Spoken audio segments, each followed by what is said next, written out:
On today's episode, we're going to be talking about smoke detectors, chirping and beeping. Not so much cockatiels, but maybe we can do a separate video on chirping cockatiels. Anyways, so let's talk about smoke detectors. Why do you have them? Well, you have them to give you a head start as quickly as possible to know that there's smoke or fire that produces particles that rise and get detected, and this will sound a very loud beep.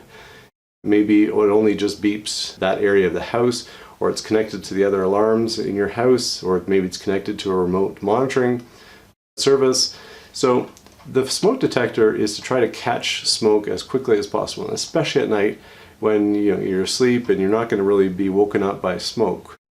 It's not really something that will wake you up until it's very serious, if it ever does wake you up. But you want to make sure that the battery is replaced if it needs replacing. Let's talk about power sources. Power sources for these things. Either it is entirely based on a battery, or it is based on the hardwiring of your house, so the electricity that your house has, plus a battery backup. The reason for a battery backup is if you have a power failure, you want this to continue to work for a period of time.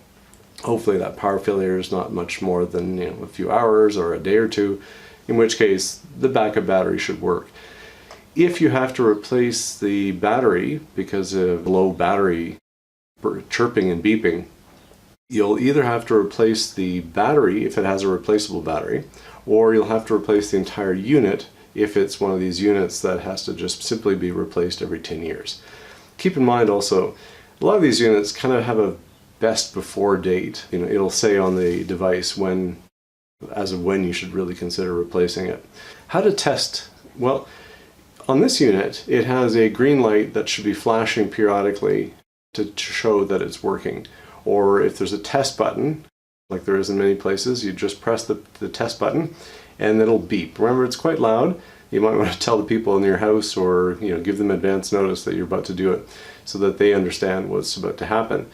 It's also very good for people to know what the sounds are going to be when they hear the smoke detector, because if it's going off at night, you're a bit startled. You want to make sure people understand what it is they're hearing.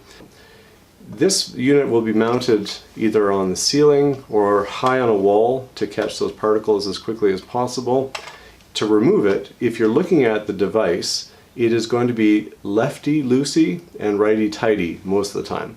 But again, it might have some arrows on the device, or the owner's manual may say otherwise.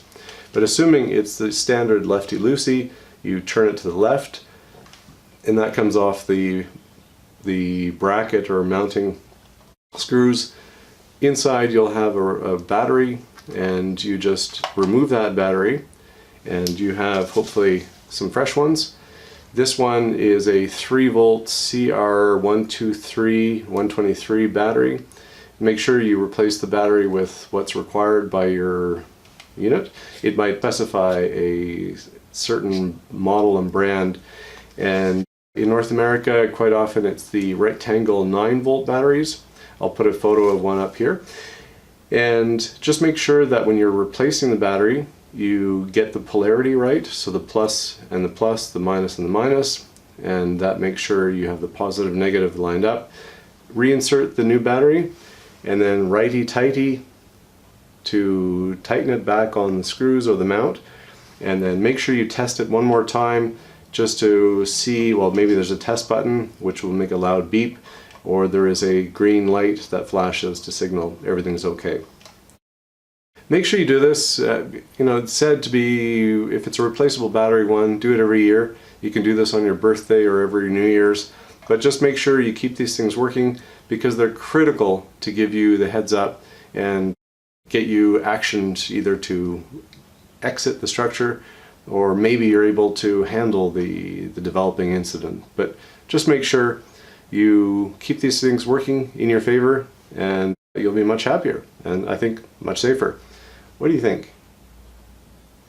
I'm not sure the cockatiel is too excited about this. Well, she probably is, because it stopped chirping. This was chirping for the better part of a few hours yesterday. On that note, make sure you always have spares. Really useful to have, and that way you can change it if you need to, if a battery doesn't last nearly as long as you thought. Okay, well, thanks for watching Better Preparedness.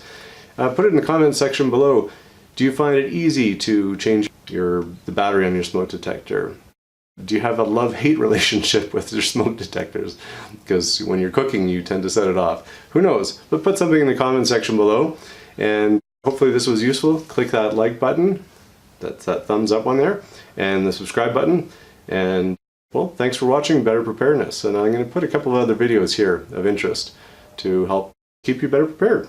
Okay, thanks for watching.